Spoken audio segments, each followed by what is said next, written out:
প্রিয় শিক্ষার্থীরা, এখন যেটা আলোচনা করবো সেটা হচ্ছে ডি মর্গানের উপপাদ্য। এটা খুবই গুরুত্বপূর্ণ একটা টপিক।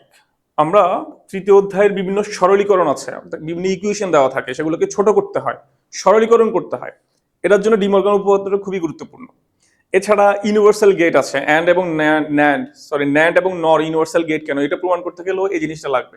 অর্থাৎ বিভিন্ন কার্যক্রম করতে গেলেই, প্রশ্নের সমাধান করতে গেলে তোমার এই উপপাদ্যটা দরকার পড়বে। এখান থেকে হয়তো সরাসরি প্রশ্ন আসে না, আবার অনেক সময় আসেও, অনুধাবন পরীক্ষা সরাসরি আসতে পারে, প্রশ্নে সরাসরি আসতে পারে যে ডি মর্গানের উপপাদ্যগুলো লিখে দাও। তো এই জন্য এটা খুবই গুরুত্বপূর্ণ, এটা একটু মনোযোগ দিয়ে দেখতে হবে। আর এখানে মুখস্থ করার কিছু নাই, শুধু আমি যেটা বলবো এটা বুঝলেই হয়ে যাবে। আচ্ছা, এখন এই ডি মর্গান উপপাদ্যের কে আবিষ্কার করেছেন? হচ্ছে ফরাসি গণিতবিদ ডি মর্গান। এই দুইটা বুলিয়ান সমীকরণ সূত্র আবিষ্কার করেন। এটা কেন করেছেন? আমাদের যে বুলিয়ান ফাংশন গুলো আছে, যে এক্সপ্রেশন গুলো দেওয়া থাকে, তোমরা দেখেছো অনেকগুলো এক্সপ্রেশন বড় দেওয়া থাকে, ছোট করতে বলে, সরলীকরণ করতে বলে। এটাকে ছোট করার জন্য বা সরল করার জন্য এই দুটো উপপাদ্য সে আবিষ্কার করে। এখন দুটো উপপাদ্য কি, প্রথম সূত্রটা একটু দেখো, এখানে দুটো সূত্র আছে, একটা প্রথম সূত্র একটু দেখে নিই আমরা। আচ্ছা, প্রথম সূত্রটা হচ্ছে কি, দুইটি চলকের যোগফলের বিপরীত। একটু মনোযোগী হতে হবে।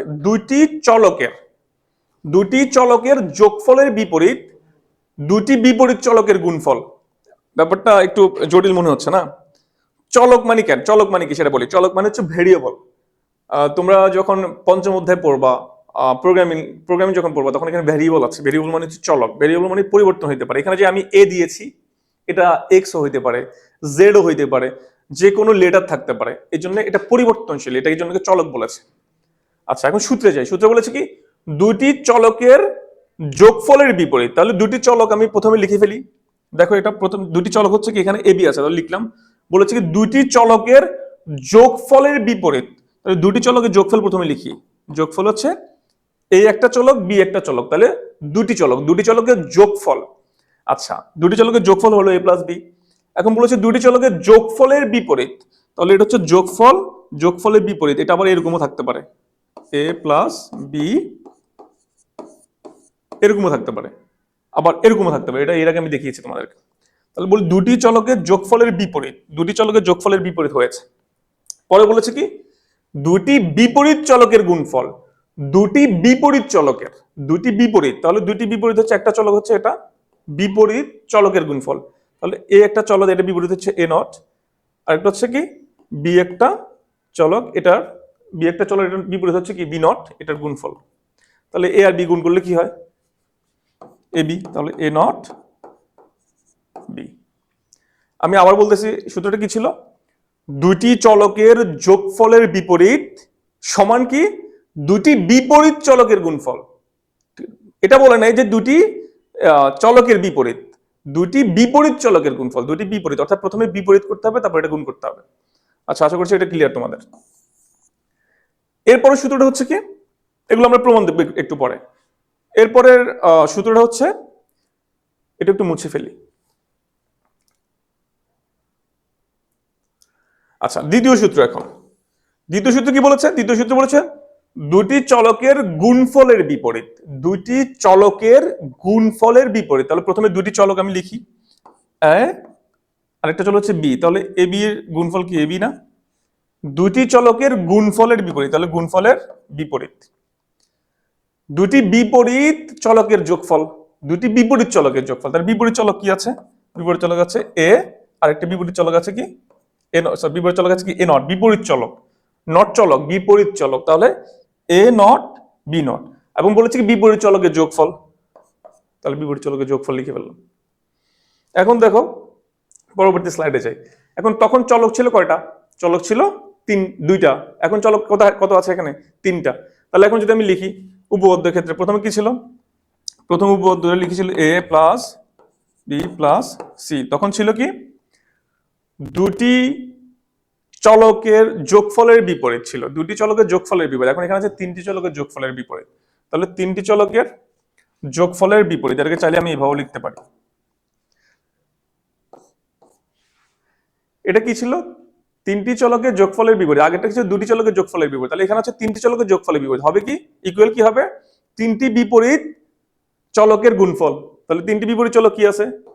A B C. আশা করছি তোমরা বুঝতে পেরেছো। দ্বিতীয় উপপাদ্যটা একই রকম। এটা কি? তিনটি চলকের গুণফলের বিপরীত। তিনটি চলকের গুণফলের বিপরীত কি? বিপরীত তিনটি চলকের যোগফল। বিপরীত তিনটি চলকের যোগফল। তাহলে বিপরীত তিনটি চলক হচ্ছে A not plus B not plus C not. এখন এখানে চলক পরিবর্তন যদি এক্স হয়, যদি এরকম হয়, তাহলে কি হবে? X not into y not. আবার যদি এরকম হয় তাহলে কি হবে? সরি, এটা x x not plus y not. আশা করছি তোমরা একটু বুঝতে পেরেছো। এটার প্রমাণটা আমরা একটু দেখে নিই। এখন দেখো A plus B not, A plus B not এটা সমান যে A not into P not, এটা যে হয়, এটা প্রমাণটা একটু দেখে নিই। আচ্ছা, ইনপুটটা আমি দিলাম এখানে এ বি। ইনপুট কিভাবে দিতে হয় জানো? প্রথমে কি আছে? 0 1 0 1, এরপরে দ্বিগুণ হয় 0 0 0 0, এটা আমাদের ইনপুট শেষ। আচ্ছা, এখন প্রমাণ করার ক্ষেত্রে কি হয়? এইসব জিনিসগুলো প্রমাণ করতে গেলে দেখতে হবে যে আমার কি কি এখানে লাগবে। কি কি লাগবে দেখো। আমার প্রথমে লাগবে এ প্লাস বি। এ প্লাস বি বের করার পরে তো এ প্লাস বি নট বের করবো। তাহলে এ প্লাস বিটা আমার লাগবে। এ প্লাস বি দরকার, এ প্লাস বি আছে, দেখছো? এরপরে কি আছে? এ নটটা আমার দরকার, এ নটটা আছে। বি নটটা আমার দরকার, বি নটটাও আছে। এরপর কি দরকার? এ বিটা আমার দরকার, এ বিটাও আছে। আবার এ বি নটটাও দরকার, তাহলে এ বিও বের করছে, এ বি নটটাও আছে। আবার এখানে কি দরকার? A not into B not, এটাও আমার দরকার, এটাও আছে। তার মানে আমার যা যা দরকার প্রথমে আমি সেগুলো ঘর বানায় ফেলবো, করে ফেললাম। এখন দেখো ইনপুট দিলাম এ নট সমান কি? এ নট মানে হচ্ছে এর মান যত তার বিপরীত। তাহলে এর মান কি আছে? 0 হয়েছে কি 1, এখানে আছে 0, এটা কি হয়েছে 1, 0 আছে কি হয়েছে 1, এখানে কি আছে 1, এটা কি হয়েছে 0, এটা কি আছে 1, এটা হচ্ছে 0। এরপরে হচ্ছে বি, বি হচ্ছে কি এর বিপরীত। দেখো এখানে 0 আছে, এখানে কি হয়েছে 1, এখানে কি আছে 1, এখানে 0 হয়েছে, এখানে 0 হয়েছে, এখানে 1 হয়েছে, এখানে 1 আছে, এখানে 0 হয়েছে, বিপরীত। আচ্ছা, এখন বলছে এ প্লাস বি। এ প্লাস মানে কি? এ আর বি যোগ করব। প্লাস মানে তো এ প্লাস বি মানে এ আর যোগ, অর্থাৎ অর গেটের অপারেশন হবে এখানে। তাহলে 0 0 যোগ করলে কি হয়? 0 0 1 যোগ করলে কি হয়? 0 আর 1 যোগ করলে কি হয়? 1 1 আর 0 যোগ করলে কি হবে? 1। আবার কি 1 1 যোগ করলে 1, কারণ এখানে 0 আর 1 ছাড়া কিছু হয় না, 0 ভিন্ন যা হবে সব হচ্ছে 1। আচ্ছা, তাহলে এটা আমরা করলাম। এরপর আমাদের কি দরকার আছে? A plus B not.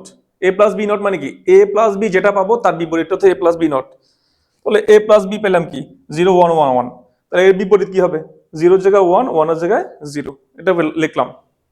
আচ্ছা, এখন আমার কি দরকার? A not B not. A not মানে কি?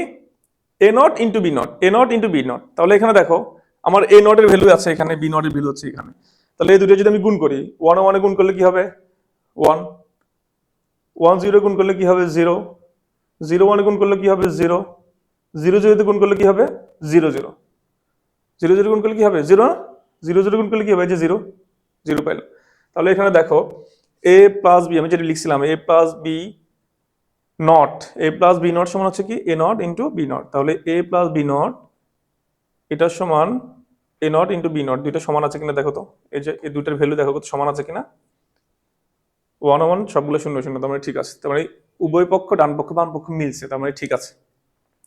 এরপরে কি আছে দেখো তো, এরপরে হচ্ছে আমার এ বিটা দরকার। তাহলে এ বি সমান কি? এ এবং বি গুণ করে যেটা পাবো সেটা। তাহলে এ আছে কোথায়? এখানে। তাহলে 0 0 গুণ করলে কি হয়? 0 0 1 গুণ করলে কি হয়? 0 1 0 তে গুণ করলে কি হবে? 0 1 এর গুণ করলে কি হবে? 0 পাইলাম। এরপরে কি আছে দেখো, এ বি নট আছে। এর পরেরটা এটা আছে কি? A B not. তার মানে কি এ বি গুণ করে যেটা পাবো তার বিপরীতটা তো এ নট, এ বি নট, তাই না? তাহলে এখানে দেখো এখানে 0 এখানে 1 আছে, যেহেতু বিপরীত। এখানে 0 আছে, এখানে 1 হয়েছে, 0 আছে 1 হয়েছে, 1 আছে 0 হয়েছে। ক্লিয়ার?